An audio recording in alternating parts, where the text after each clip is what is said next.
All right, hello everyone. First YouTube video, here we go. I am coming to you from my front porch. Okay, I'm sitting on this nice bench that my brother made for me one time. Okay, pretty cool. Weather, kind of gloomy, kind of dreary. It's cloudy out, but the birds are chirping. Some of my neighbors are out, so that's cool. Okay, let's get started with our first read aloud. Before we get started, let's give shout out to Emma for this cool bag that she got me that can now hold all of my teachery things, okay, including our book. So, Miserable Mill is number 4. All right, let's take a listen to what it says on the back. Dear reader, I hope for your sake you have not chosen to read this book because you are in the mood for a pleasant experience. If this is the case, I advise you to put this book down instantaneously because of all the books describing the unhappy lives of the Baudelaire orphans. The Miserable Mill might be the unhappiest yet. Violet, Klaus, and Sunny are sent to Paltryville to work in a lumber mill, and they find disaster and misfortune lurking behind every log. The pages of this book, I'm sorry to inform you, contain such unpleasantries as a giant pincher machine, a bad casserole, a man with a cloud of smoke where his head should be, a hypnotist, a terrible accident resulting in injury, and coupons. I have promised to write down the entire history of these 3 poor children, but you haven't. So, if you prefer stories that are more heartwarming, please feel free to make another selection. With all due respect, Lemony Snicket, the author of the book. Okay, so let's take a look at the cover.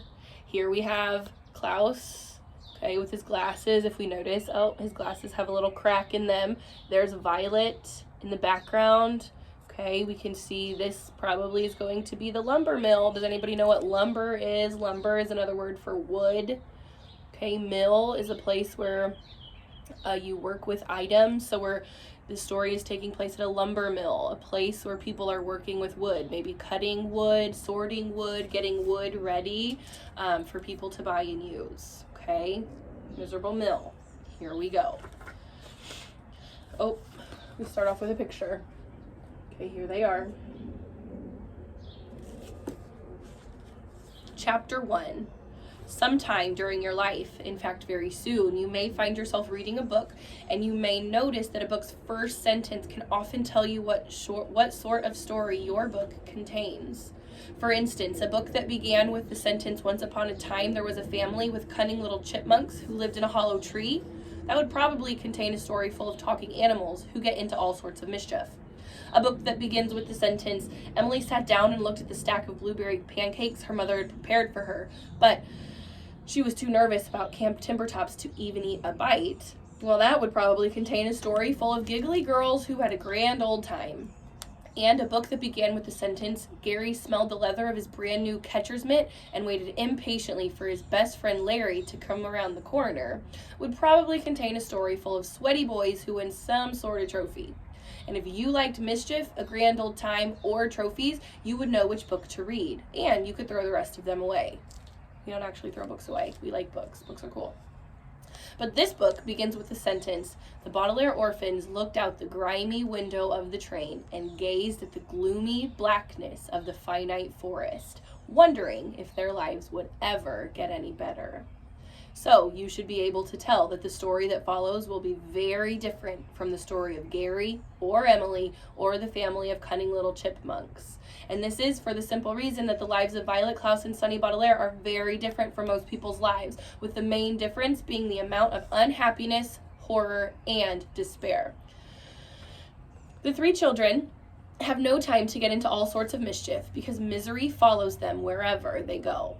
They have not had a grand old time since their parents died in a terrible fire, and the only trophy they would win would be some sort of first prize for wretchedness. It is atrociously unfair, of course, that the Baudelaires have so many troubles, but this is the way the story goes. So now that I've told you that the first sentence will be, "The Baudelaire orphans looked out the grimy window of the train and gazed out at the gloomy blackness of the finite forest, wondering if their lives would ever get any better," if you wish to avoid this unpleasant story, you should put this book down now. I think I'm going to put this book down now. What do we think? I don't know. Oh, I should keep going? Okay, let's go. That's what I thought you would say. The Baudelaire orphans looked out the grimy window of the train and gazed at the gloomy blackness of the finite forest, wondering if their lives would ever get any better. An announcement over a crackly loudspeaker had just told them that in a few minutes they would arrive in the town of Paltryville, where their new caretaker lived, and they couldn't help but wonder who in the world would want to live in such a dark and eerie countryside. Violet, who was 14, and the eldest Baudelaire, looked out at the trees of the forest, which were very tall and had practically no branches, so they looked like metal pipes instead of trees. Violet was an inventor and was always designing machines and devices in her head, with her hair tied up in a ribbon to help her think, and as she gazed out at the trees, she began work on a mechanism that would allow you to climb to the top of any tree, even if it were completely bare. Klaus, who was 12, looked down at the forest floor, which was covered in brown, patchy moss.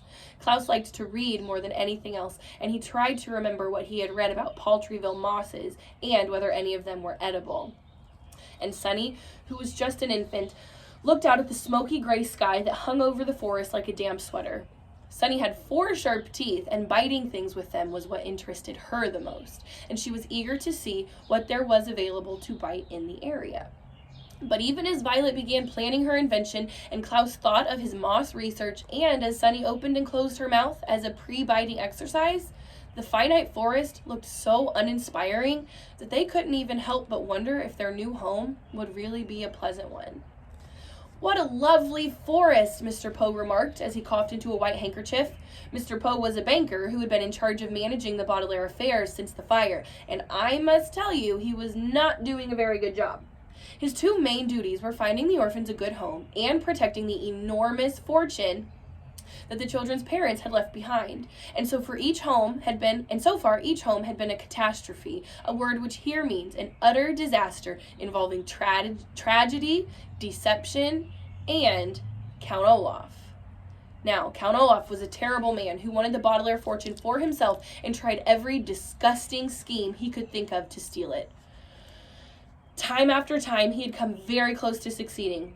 And time after time, the Baudelaire orphan had revealed his plan. And time after time, he had escaped. And all Mr. Poe had ever done was cough. Pathetic. Now, he was accompanying the children to Paltryville, and it pains me to tell you that once again, Count Olaf would appear with yet another disgusting scheme, and that Mr. Poe would once again fail to do anything to remotely help. "What a lovely forest," Mr. Poe said again when he was done coughing. "I think you children will have a great home here. I hope you do anyway, because I just received a promotion at Moltuary Money Management. I am now the vice president in charge of coins. And from now on, I will be busier than ever. If anything goes wrong with you here, I will have to send you to boarding school until I have time to find you another home. So please be on your best behavior." "Well, of course, Mr. Poe," Violet said, not adding that she and her siblings had always been on their best behavior, but it hadn't done them any good. "What is our new caretaker's name?" Klaus asked. "You haven't told us." Mr. Poe took a piece of paper out of his pocket and squinted at it. His name is I can't really pronounce it. It's very long and complicated." "Can I see?" Klaus asked. "Maybe I can figure out how to pronounce it." Klaus did love reading. No, Mr. Poe said, putting the paper away. "If it's too complicated for an adult, it is far too complicated for a child." "Gond!" Sunny shrieked. Like many infants, Sunny spoke mostly in sounds that were often difficult to translate. This time, she probably meant something like, "But Klaus reads many complicated books." "He'll tell you what to call him," Mr. Poe continued, as if Sunny had not spoken at all. "You'll find him at the main office of the Lucky Smells lumber mill, which I'm told is a short walk from the train station." "Oh, you aren't coming with us?" Violet asked. "No," Mr. Poe said, and coughed again into his handkerchief. "The train only stops at Paltryville once a day, so if I got off this train, I would have to stay overnight, and I'd miss another day at the bank. I'm just dropping you off here and heading right back into the city." The Baudelaire orphans looked worriedly out the window. They weren't very happy about just being dropped off in a strange place, as if they were a pizza being delivered instead of 3 children all alone in the world. "But what if Count Olaf shows up?" Klaus asked quietly. "He swore he would find us again." "I have given Mr. Beck, Mr. Dooley, I've given your new caretaker complete description of Count Olaf. Do not worry, said Mr. Poe. So if by some stretch of the imagination he shows up in Paltryville, your caretaker will notify the authorities immediately. But Count Olaf is always in disguise, Violet pointed out. It's so difficult to recognize him sometimes. Just about the only way you can tell it's him is if you see the tattoo of an eye that he has on his ankle. Oh, don't worry, I included the tattoo in my description, Mr. Poe said impatiently. But what about Count Olaf's assistants? Klaus asked. He usually brings at least one of them with him to help out with his treachery. I described all of them to the caretaker. I've described all of them to the owner of the mill as well, Mr. Poe said, holding up a finger as he counted off Olaf's horrible associates. The hook-handed man... Oh, I lost my place. I'm sorry. There it is. The hook-handed man, the bald man with the long nose, 2 women with white powder all over their faces, and the rather chubby one who looks like neither a man nor a woman. Your guardian is aware of all 5 of Count Olaf's assistants, and if there is any problem, remember, you can always contact me or any of my associates at Moltuary Money Management. Casca, Sunny said glumly, and she probably meant something like, that is not very reassuring at all. But nobody heard her over the sound of the train whistle as they arrived at the Paltryville station. Here we are, Mr. Poe said, and before the children knew it, they were standing in the station watching the train pull away into the dark trees of the finite forest. The clattering sound of the train engine got softer and softer as the train raced out of sight, and soon the 3 siblings were all alone indeed. Well, Violet said, picking up the small bag that contained the children's few clothes, let's find the Lucky Smells lumber mill. Then we can meet our new caretaker. Yeah, or at least learn his last name, Klaus said glumly as he took Sunny's hand. Now, if you were ever planning a vacation, you might find it useful to acquire a guidebook, which is a book that lists interesting and pleasant places to visit and gives helpful hints about what to do when you arrive. Paltryville, though, is not listed in any guidebook, and as the Baudelaire orphans trudged down Paltryville's one street, they instantly saw why. There were a few small shops on either side of the street, but none of them had any windows. There was a post office, but instead of a flag flying from the flagpole, there was only an old shoe dangling from the top of it. And across from the post office was a high wooden wall that ran all the way to the end of the street.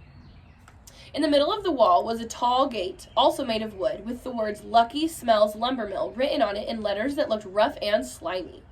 Alongside the sidewalk, there was where a row of trees might have been, were towering stacks of old newspapers instead. In short, everything that might make a town interesting or pleasant had been made boring or unpleasant. And if Paltryville had been listed in a guidebook, the only helpful hint about what to do when you got there would be leave. But the 3 youngsters couldn't leave, of course, and with a sigh, Violet led her younger siblings to the wooden gate. She was about to knock when Klaus touched her on the shoulder and said, "Look." "I know," she said.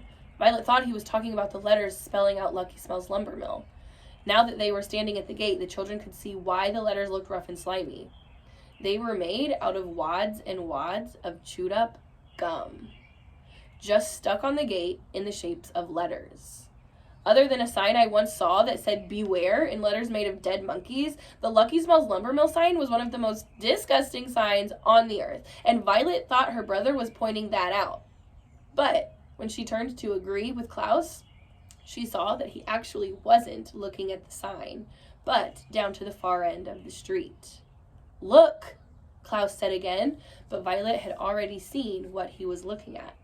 The 2 of them stood there without saying a word, staring hard at the building at the end of Paltryville's one street. Sunny had been examining some of the teeth marks in the gum, but when her siblings fell silent, she looked up and saw it too.